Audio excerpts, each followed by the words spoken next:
ಇನ್ನು ಗುರುಗಳು ಪರಮಗುರು ಪರಮಾರಾಧ್ಯರಾಗಿರ್ತಕ್ಕಂಥ ಲಿಂಗೈಕ್ಯ ಹನ್ನೆರಡ ನೃಚೇಂದ್ರ ಮಹಾಸ್ವಾಮಿಗಳವರನ್ನ ಅವರ ಪಾದಗಳನ್ನು ಮಸ್ತಕದ ಮೇಲೆ ಕೊಟ್ಟು ಈ ಕ್ಷೇತ್ರವನ್ನು ನಾಡನ್ನು ಪಾವನವನ್ನಾಗಿ ಮಾಡಿರ್ತಕ್ಕಂಥ ಬೇಳೂರು ಗುರುಬಸವೇಶ್ವರನನ್ನು ಹಾಗೂ ಅಥಣಿಯ ಮುರುಗೇಂದ್ರ ಶಿವಯೋಗಿಗಳನ್ನು ಸಿದ್ದೇಶ್ವರನನ್ನು ಮಲ್ಲಿಕಾರ್ಜುನನ ಹೃದಯದಲ್ಲೇ ಸ್ಮರಿಸಿಕೊಂಡು ಬಸವ ಪುರಾಣದ ಪ್ರತಿ ವರ್ಷ ಪದ್ಧತಿಯಂತೆ ನಡೆಸ್ಕೊಂಡು ಬಂದಿರತಕ್ಕಂಥ ಶ್ರಾವಣ ಮಾಸದ ನಿಮಿತ್ತ ಈ ವರ್ಷ ಬಸವ ಪುರಾಣದ ಪೂರ್ವಭಾವಿಯಲ್ಲಿ ಸಭೆಯಲ್ಲಿ ಭಾಗವಹಿಸಿರ್ತಕ್ಕಂಥ ಎಲ್ಲ ಗೋವಾಡದ ಸಮಸ್ತ ಹಿರಿಯರೇ ತಮ್ಮೆಲ್ಲರೂ ಕೂಡ ಶರಣಾರ್ಥಿಗಳು. ಬಹಳ ಅದ್ಭುತವಾಗಿರ್ತಕ್ಕಂಥ ರೀತಿಯಲ್ಲಿ ಪ್ರತಿ ವರ್ಷವೂ ಕೂಡ ನಾವು ಪುರಾಣವನ್ನು ಪ್ರಾರಂಭ ಮಾಡ್ಕೊಂಡು ಬರ್ತಕ್ಕಂಥದ್ದು ಇತಿಹಾಸವಾಗಿರ್ತಕ್ಕಂಥದ್ದು.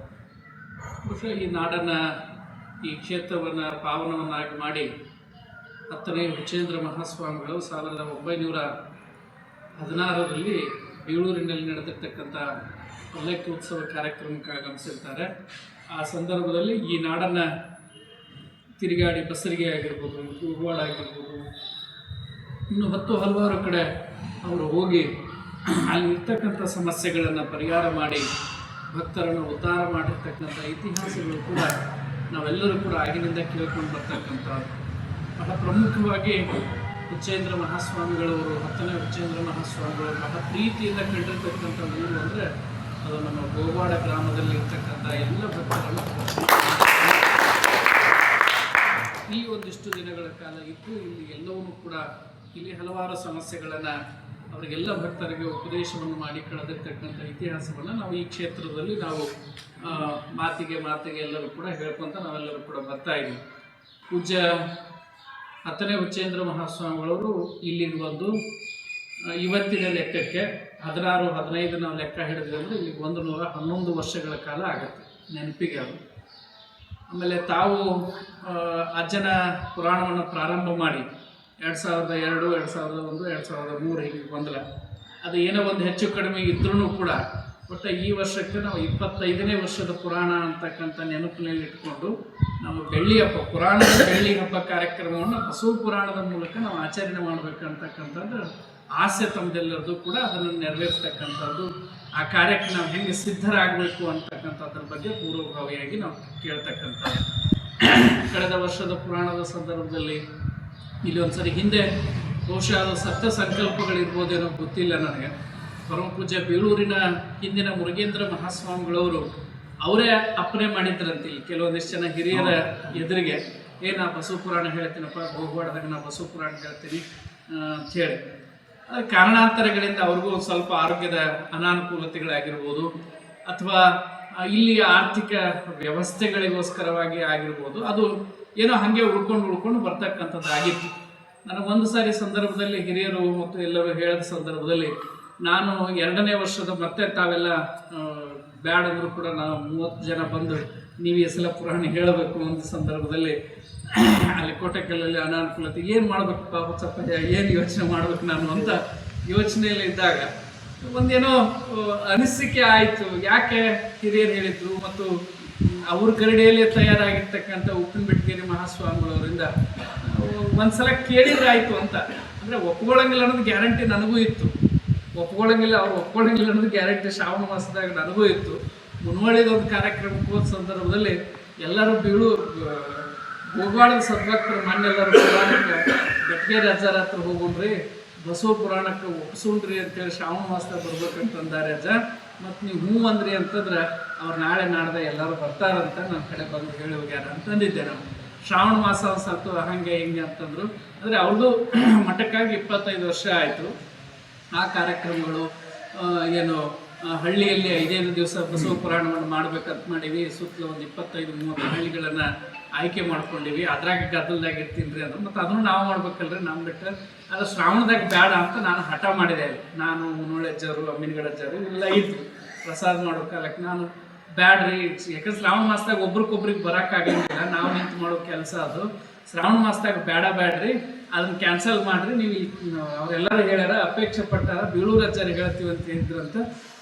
ಮತ್ತು ಅದ್ರ ತರವಾಗಿ ತಾವ ಬಸವ ಪುರಾಣ ಹೇಳ್ರಿ ಅಂದಾಗ ಆತಾಡ್ರಿ ಹಂಗಾರೆ ನೀವು ಹೇಳ್ತೀನಿ ಅಂದರೆ ಹೇಳ್ತೀನಿ. ಮತ್ತು ಗುರುವಾಡದಾಗಿ ಇನ್ನು ಹೋದ್ಸಲ ಮತ್ತು ಇಲ್ಲಿ ಥರ ನಡೆಸ್ಕೊಂಡು ಅಂದ್ರೆ ನಿಮ್ಮ ಸಂಕಲ್ಪ ಏನಿದೆ, ಬೀಳೂರಜ್ಜರ ವಾಕ್ಯ ಏನಿದೆ, ಬಹುಶಃ ಬೆಟ್ಗೇರಜ್ಜರ ನಮ್ಮ ಮಠದ ಅಲ್ಲಿ ಉಚ್ಚೇಶ್ವರ ಮಠದ ಅಂದ್ರೆ ಅಲ್ಲಿ ಕಮತ್ಗಿ ಮೂಲ ಮಠದ ಕಾರ್ಯಕ್ರಮ ಒಪ್ಸಾಕ 1 ವರ್ಷ ಹೋಗಿತ್ತು. ನಾನು 1 ವರ್ಷ ಆಗಿತ್ತು ಅದು. ಆದ್ರೆ ನಿಮಗೆ ಒಂದೇ ಮಾತು ಗೋವಾಳದವ್ರು ಹೇಳ್ಯಾರ ಅಂದ ತಕ್ಷಣ ಆಯ್ತಾಳ್ರಿ, ಹಂಗಾದ್ರೆ ಈ ಸರಪ್ ನೀವು ಹೇಳ್ತೀನಿ ಅಂದ್ರೆ ಶ್ರಾವಣದಾಗ ಹೇಳ್ತೀನಿ ಅಲ್ರಿ ಅಂತಂದ್ರೆ ಅಲ್ಲಿ ನನಗಿಂತಲೂ ಗೆದ್ದವ್ರು ಯಾರು ಅಂತಂದ್ರೆ ಏನು ಗೋವಾಳ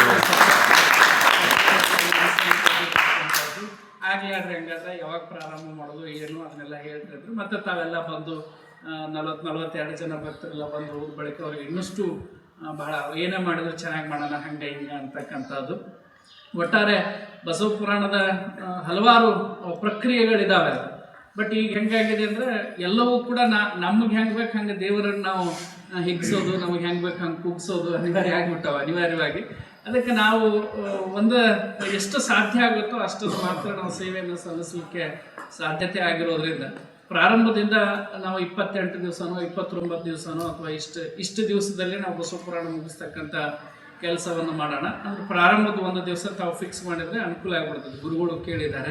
ಮುಕ್ತಾಯ ಅಂತರೂ ಕೂಡ ಅಮಾವಾಸ್ಯೆ ಹಿಂದಿನ ದಿವಸ ಅಂದರೆ 11ನೇ ತಾರೀಕೇನೋ ಅಮಾವಾಸ್ಯೆ ಇದೆ, 10ನೇ ತಾರೀಕಿಗೆ ಮುಗಿಸ್ತಕ್ಕಂಥದ್ದು. ಅಂದರೆ 11ನೇ ತಾರೀಕಿಗೆ ಅಮಾವಾಸ್ಯೆ ದಿವಸ ಬರೀ ಪ್ರಸಾದ ಕಟ್ಟೋದು ಮತ್ತು ಜಂಗಮರಿಗೆ ಪ್ರಸಾದ ಮಾಡೋದು ಮಾತ್ರ ಅವತ್ತ ಕೆಲಸಗಳನ್ನು ಇಟ್ಕೊಂಡು ಹಿಂದಿನ ದಿವಸನೇ ನಾವೆಲ್ಲವೂ ಕೂಡ ಮುಗಿಸ್ತಕ್ಕಂಥದ್ದು.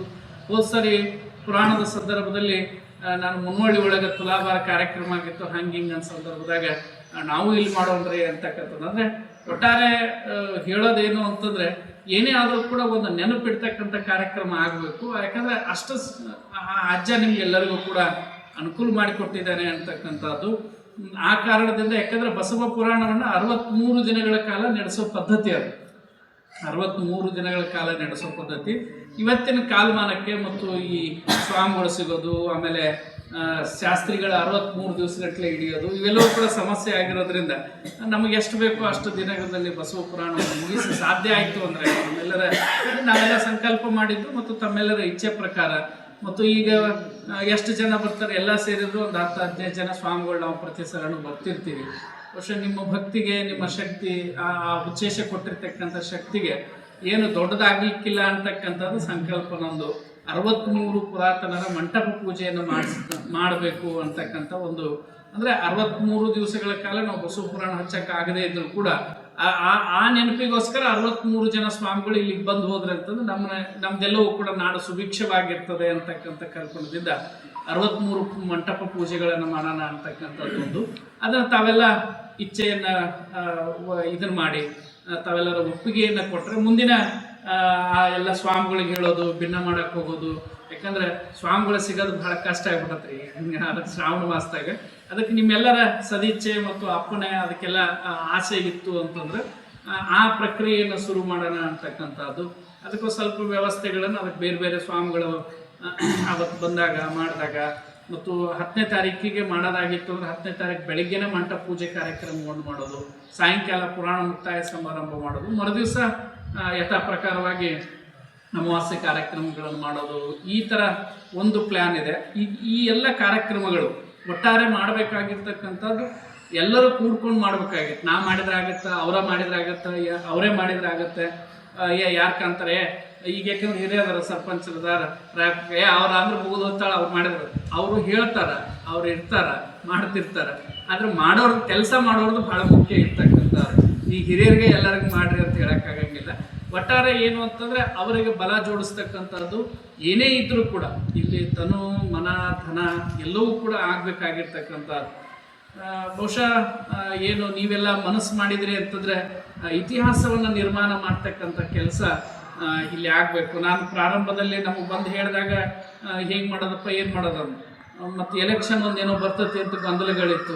ಬಹುಶಃ ನಿಮ್ಮ ಶಕ್ತಿನೋ ಅಥವಾ ನಿಮ್ಮ ಭಕ್ತಿನೋ ಗೊತ್ತಿಲ್ಲ, ಅದು ಮತ್ತೊಂದು ತಿಂಗಳೇನೋ ಮುಂದೆ ಹೋಗ್ತಂತೆ. ಈ ಸಲ ಬಸವ ಪುರಾಣ ಆಗ್ಬೇಕು ಅನ್ನೋದು ಬಹುಶಃ ಬೀಳೂರು ಅಜ್ಜಾರ ಮುರುಗೇಂದ್ರ ಮಹಾಸ್ವಾಮಿಗಳವರ ನಿಮ್ಮೆಲ್ಲರ ಮನಸ್ಸಿನಾಗ ಬಂದು ಈ ಸಲ ಮಾಡ್ರಿ ಅನ್ನೋದಾಗೈತೆ ಅನ್ನೋದು ಗೊತ್ತಿಲ್ಲ. ಅದಕ್ಕೆ ಒಟ್ಟಾರೆ ಆ ಕಾರ್ಯಕ್ರಮವನ್ನು ಈ ನಾಡನ್ನು ವಾಪಸ್ ಎಲ್ಲರೂ ಕೂಡ ಗೋಗ್ವಾಡದ ಹತ್ರ ನೋಡೋ ಥರ ನೀವೆಲ್ಲ ಅದಕ್ಕೆ ಸನ್ನದ್ಧರಾಗಿ ನಿಲ್ಲಬೇಕಾಗಿರ್ತಕ್ಕಂಥದ್ದು. ನಿಮ್ಮ ವ್ಯವಹಾರಗಳು, ನಿಮ್ಮ ವ್ಯಾಪಾರಗಳು ಏನೇ ಇದ್ರೂ ಕೂಡ 1 ತಿಂಗಳ ಮಟ್ಟದಲ್ಲಿ ಅವನ್ನ ಸೇವೆಗೋಸ್ಕರ ಮೀಸಲಾಗಿರ್ತಕ್ಕಂಥ ಬಿಡ್ರಿ ಅಂತಲ್ಲ, ಬಿಟ್ಟು ಎಲ್ಲರೂ ಕೂಡ ಇಲ್ಲೇ ಇರೋದು ಅಂತಲ್ಲ.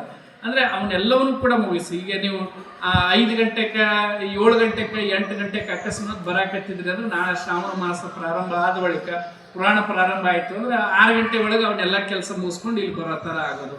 ಪ್ರತಿಯೊಬ್ಬರೂ ಕೂಡ ಅದರಲ್ಲಿ ತನುಮನ ಧನದ ಸೇವೆಯನ್ನು ಮಾಡ್ತಕ್ಕಂಥದ್ದು ಆಗಿತ್ತು ಅಂದರೆ ಕಾರ್ಯಕ್ರಮ ಯಶಸ್ವಿ ಆಗುತ್ತೆ.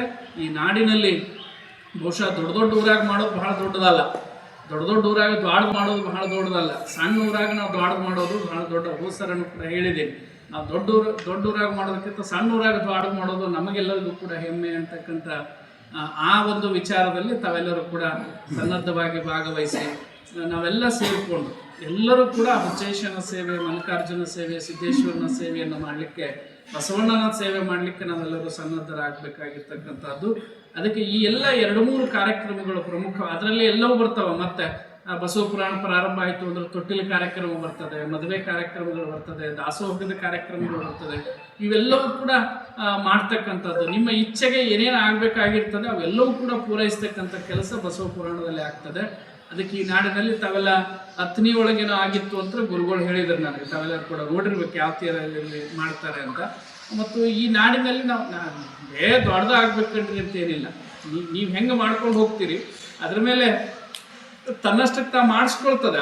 ಆ ಪುರಾಣ ಏನಿದೆ ತನ್ನಷ್ಟಕ್ಕೆ ತಾ ಮಾಡಿಸ್ಕೊಳ್ತಾ ಹೋಗ್ತಕ್ಕಂಥದ್ದು ಆಗ್ತದೆ. ಅದಕ್ಕೆ ನಾವು ಮಾಡೋಕ್ಕೆ ಗಟ್ಟಿಯಾಗಿ ನಿಂತ್ಕೊಂಡ್ವಿ ಅಂತಂದರೆ ಒಂದು ಸಂಕಲ್ಪ ಅನ್ನೋದು ಏನಿರ್ತದೆ ಅದು ನಮ್ಮನ್ನು ಯಥಾ ರೀತಿಯಲ್ಲಿ ಬೆಳೆಸ್ಕೊಂಡು ಹೋಗ್ತಕ್ಕಂಥದ್ದು ಬಹಳ ಮುಖ್ಯ. ಅದಕ್ಕೆ ತಾವೆಲ್ಲ ದೃಢ ಸಂಕಲ್ಪವನ್ನು ಮಾಡಿಕೊಂಡು ನಮ್ಮನ್ನು ಕಾಯಕ್ಕೆ ಎಲ್ಲ ಕಂಕಣಬದ್ಧರಾಗಿ ನಿಂತ್ಕೊಂಡಿದ್ದಾರೆ. ಇಲ್ಲೆಲ್ಲ ಹುಚ್ಚಪ್ಪ ನಿಂತ್ಕೊಂಡಿದ್ದಾನೆ, ಸಿದ್ದೇಶ್ ನಿಂತ್ಕೊಂಡಿದ್ದಾನೆ, ಮಲ್ಲಪ್ಪ ನಿಂತ್ಕೊಂಡಿದ್ದಾನೆ. ಅದಕ್ಕೆ ನಾವು ಅವನ ಮೇಲೆ ಭಾರ ಹಾಕಿ ಬಸವ ಪುರಾಣವನ್ನು ಮಾಡಲಿಕ್ಕೆ ನಾವು ನೀವೆಲ್ಲರೂ ಕೂಡ ಸನ್ನದ್ಧರಾಗೋಣ ಅಂತಕ್ಕಂಥ ಮಾತನ್ನು ಹೇಳಿ, ಈ ಏನು ಬಸವ ಪುರಾಣ ಆಯಿತು ಅಥವಾ ಮಂಟ ಪೂಜೆದ ಬಗ್ಗೆ ಚರ್ಚೆ ಮಾಡೋದಾಯಿತು, ಮುಕ್ತವಾಗಿರ್ತಕ್ಕಂಥ ರೀತಿಯಲ್ಲಿ ನೀವೇನು ಮನಸ್ಸಿನಲ್ಲಿ ಯಾವುದೇ ರೀತಿಯಾಗಿರ್ತಕ್ಕಂಥ ಕಲ್ಮಶಗಳನ್ನು ಇಟ್ಕೊಳ್ದೇನೆ ಏನಾದರೂ ಕೂಡ ಅನುಮಾನಗಳಿದ್ದರೆ ಅಥವಾ ಏನಾದರೂ ಕೂಡ ಇದರಿಂದ ಸಮಸ್ಯೆಗಳು ಇರೋದಿತ್ತು ಅಂದರೆ ಇಲ್ಲೇ ಚರ್ಚೆ ಮಾಡ್ತಕ್ಕಂಥದ್ದು ಆಗಬೇಕು. ಚರ್ಚೆ ಮಾಡೋಣ ಅಂತಕ್ಕಂಥ ಕಾರಣದಿಂದ ನಾನು 1-2 ದಿವಸ 1 ವಾರ ಮೊದಲೇ ಬಂದಿರತಕ್ಕಂಥದ್ದು. ಅಂಥ ಕಾರ್ಯಕ್ರಮದಲ್ಲಿ ಏನಾದರೂ ತಮ್ಮ ಅಭಿಪ್ರಾಯಗಳು, ತಮ್ಮ ಸೂಚನೆಗಳು, ಏನಾದರೂ ಕೂಡ ಆಸೆಗಳಿದ್ದರೆ ತಾವೆಲ್ಲರೂ ಕೂಡ ಮುಕ್ತವಾಗಿ, ಭಾಷಣ ಏನಿಲ್ಲ, ಮುಕ್ತವಾಗಿ ಚರ್ಚೆ ಮಾಡ್ತಕ್ಕಂಥದ್ದು ತಾವೆಲ್ಲರೂ ಕೂಡ ಮಾಡಬೇಕು ಅಂತ ಹೇಳಿ 2 ಮಾತುಗಳನ್ನು ಮುಚ್ಚೇಶ್ವರ